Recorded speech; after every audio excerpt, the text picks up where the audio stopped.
Kailan ka pa natutong magpatid sa lalaki, Ruby? Ha? Bitawan mo nga ako, Berto! Ano pinagsasabi mo? Huwag mo nga akong niloloko, Ruby! Diyan nagsisimula yan sa hatid-hatid! Tapos, iba na pala ang ginagawa niyo!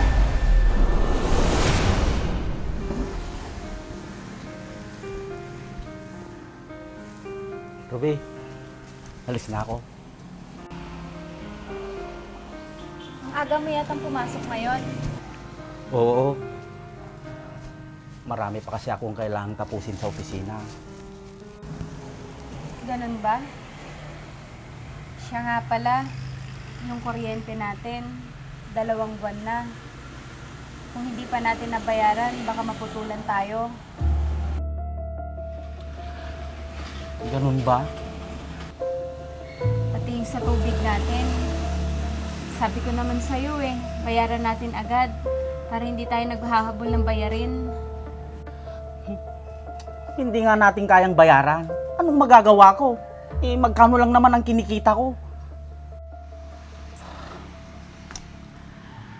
Payagan mo na kasi ako magtrabaho para makatulong ako sa'yo.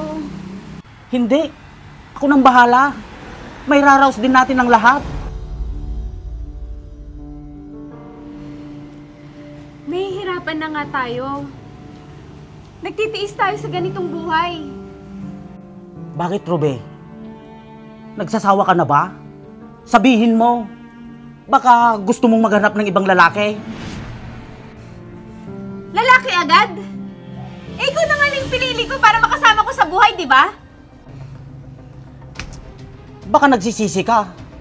Kasi hindi ko kayang ibigay ang gusto mo. Sana naman ba mapupunta itong usapan na to, Berto? Yung bayarin lang yung sinasabi ko sa'yo. Basta, ako ang gagawa ng paraan para mabayaran. Dito ka lang sa bahay. Tapos ang usapan.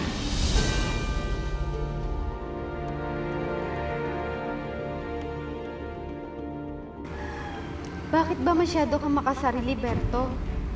Hindi mo man lang naisip na nahihirapan din ako sa ganitong sitwasyon? Nagtitiis lang ako dahil mahal kita.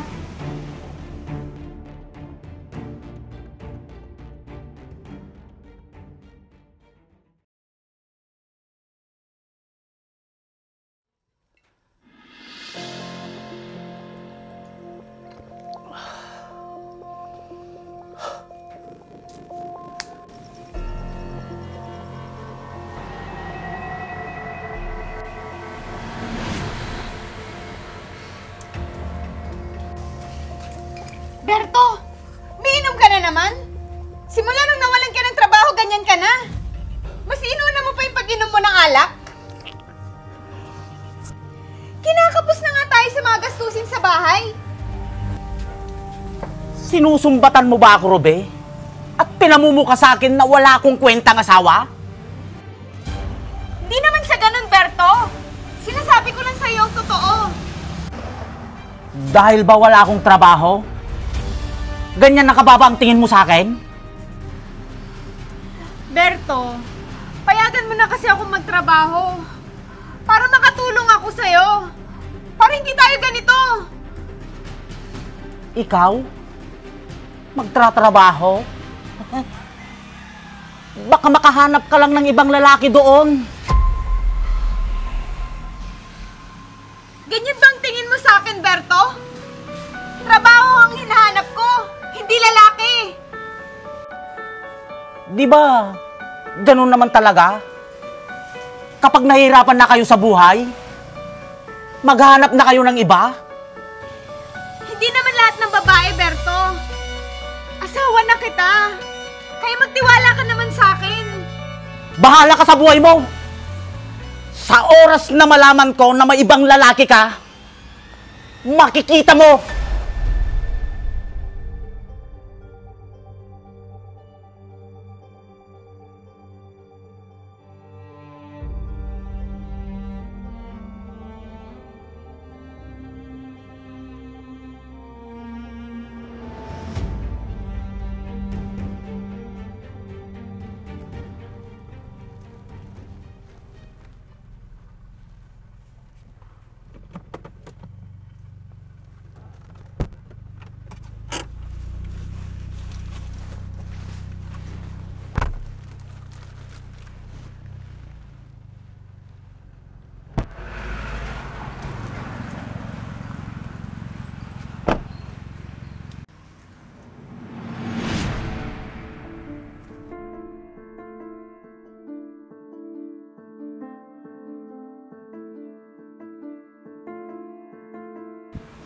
Maraming salamat ulit, Masong. Wala yun, Ruby. Dito din naman yung daan ko pa uwi. Sige, mag-iingat ka ha. Sige, kita na lang tayo ulit bukas.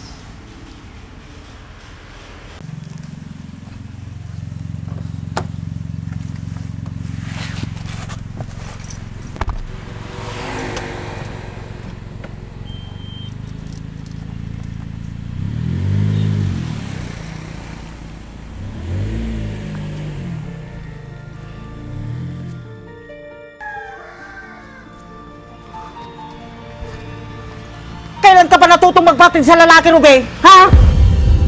Bitawan mo nga ako, Berto! Ano pinagsasabi mo? Huwag mo nga akong niloloko, Ruby! Diyan nagsisimula yan sa atin-atin! Tapos, iba na pala ang ginagawa niyo! Pwede ba, Berto? Huwag ngayon! At masakit yung ulo ko! Masakit ang ulo mo? Baka nasubran mo sa pagod? Kanina, ang saya-saya mo lang. Nakausap mo ang lalaking nagatid sa'yo. Katrabaho ko lang yun, Berto! Si Masong! Masung palang pangalan ng lalaki mo, ha? Bakit pa ganyan ang tingin mo sa akin? Kunwari ka pa. Nung nakipag-usap ka sa lalaki mo, ang bait-bait mo. Pwede ba, Berto? Malaman ko lang na niloloko mo ako, Ruby. Makikita mo. Pwede ba? Huwag mo akong pagdudahan ng ganyan, Berto! Dahil nagtatrabaho ako na maayos para sa atin! Sinusumbat mo ba sa akin ngayon? Na wala akong kwentang lalaki? Ganun ba? Dahil ba wala akong trabaho? Ikaw may sabi niyan, hindi ako. Pwede ba, Berto? Tumigil ka na? Wala naman ako ginagawang masama. Siguraduhin mo lang, Ruby. Diyan ka na nga. Magpapahinga na ako. Mag-usap na lang tayo pag malamig na yung ulo mo.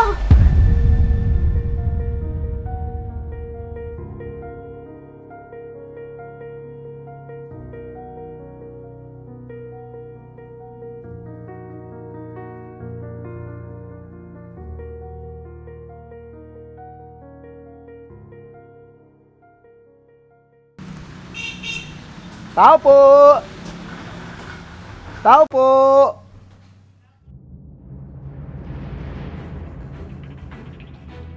Tao po!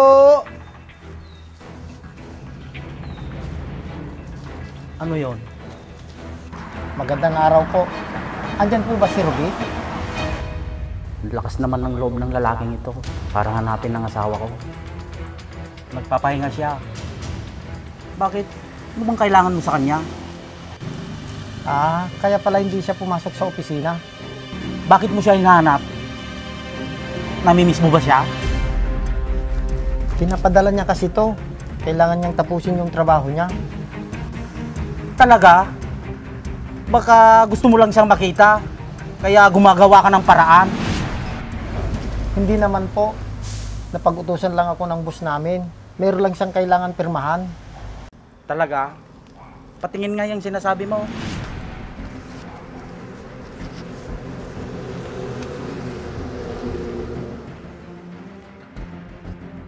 Siguraduhin mo lang. Baka iba yung intensyon mo sa asawa ko. Ay, wala po sir. Parang kapatid na rin yung turingan namin sa opisina. Talaga lang, ha? Nagkikwento nga si Ruby tungkol sa'yo. Ano naman ang sinasabi niya? Na masama akong asawa? At pangit ang ugali ko? Ang swerte naman ng asawa mo sa'yo, Ruby. Sus, bakit mo naman nasabi yan, Masong? Kasi lagi mo siyang iniisip at kinikwento mo sa amin. Kahit lagi kami nag-aaway nun, mahal na mahal ko yon. Minsan nga, palagi siyang nagdududa sa akin. Pero, naiintindihan ko yon. Kaya siya nagsiselos dahil talagang mahal niya ako. Mabuti ka pa, Ruby. Hindi mo pinapatulan yung asawa mo pag nag-aaway kayo. Kasi kung makikipagsabayan ako sa init ng ulo niya, baka mamaya mauwi lang kami sa hiwalayan. Tama yung sinabi mo. Lagi kaming nagtatalo ng asawa ko. Walang nagpapakumbaba. Mali yun, Masong. Pakinggan mo yung asawa mo at patunayan mo na mahal mo siya. Huwag mong hayaang masira ang relasyon nyo nang dahil lang sa maling hinala. Nasasaktan ako sa asal ng asawa ko. Pero iniisip ko, baka mahal lang niya talaga ako. Ganun ba yun? Oo. Dapat ipaintindi mo sa kanya yung mga bagay na hindi niya maintindihan. Tama ka, Ruby. Kasi kung pareho kayo mainitin ng ulo, talagang hindi kayo magkakasundo. Kaya naiintindihan ko yung asawa ko sa mga sinasabi ni Ruby. Kaya may tiwala kami sa isa't isa.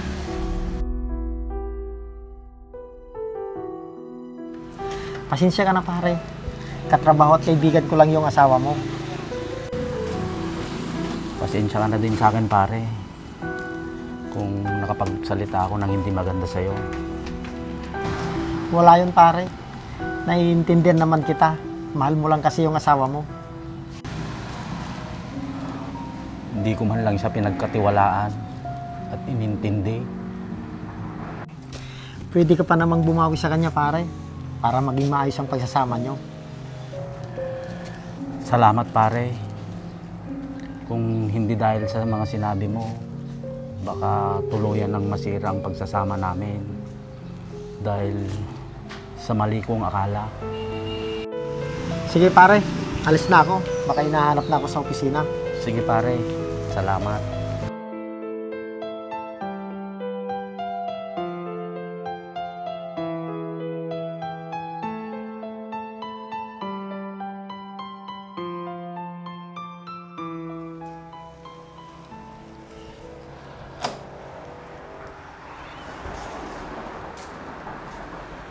Berto, O, Ruby, gising ka na pala.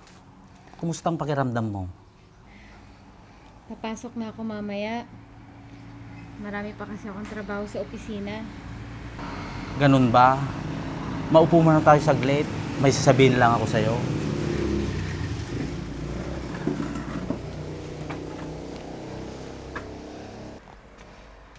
Ano yun, Berto? Pasensya ka na sa mga nasabi ko. At wala akong tiwala sa'yo. At lagi kitang pinagdududahan. Wala yun, Berto. Alam ko naman na mahal mo lang talaga ako. Hindi mo ako pinapatulan. Kahit alam ko nasasaktan na kita minsan. At masakit na palang mga salita ko sa'yo. Pasensya ka na sa akin, Ruby.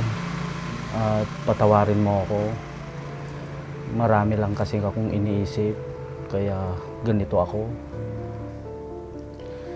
Alam ko naman yun, Berto. Kaya iniintindi kita lagi. Mabuti na lang. At iniintindi mo ako, Ruby. Kaya sana, magtiwala ka sa asawa mo. Lalo na, pinapakita naman niya na mahal ka niya. Oh, Ruby. Simula ngayon, may tiwala na ako sa'yo. At maghanap na rin ako ng trabaho. Para matulungan din kita. Maraming salamat, Berto. Maraming salamat din, Ruby. Sa buhay mag-asawa, kailangan ng tiwala at pagkakaunawaan. Kailangan pag-usapan ng problema bago pa man ito lumala at makasira sa pagsasama.